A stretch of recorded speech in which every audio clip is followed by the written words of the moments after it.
Hey everyone, welcome back to Printer Tales. Do you want to connect your Epson printer to a laptop wirelessly? Wireless setup is simple and does not require additional wires, but the steps can be tricky sometimes. In this video, I'll provide you detailed information on setup using Mac laptop, but the process will be similar if you're using a Windows device. So no need to worry. Alright then, let's get started now. Open your browser on your laptop and go to official Epson website.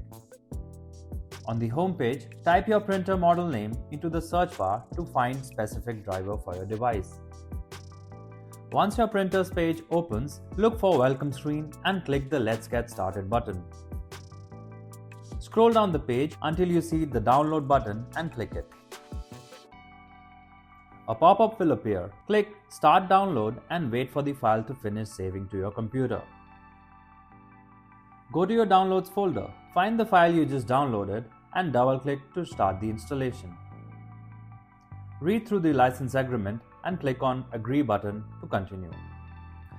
If a security or confirmation pop-up appears on your screen, simply click on Yes. On the additional agreement page, check the box to accept the terms and then click on Next. Click on Next again on the following screen to proceed. The software will now begin downloading the necessary files. This part can take a while depending on your internet speed. When asked how do you want to connect, select the option Connect via wireless network and hit Next. Now go to Physical Printer and press and hold the Wi-Fi button for around 5 seconds.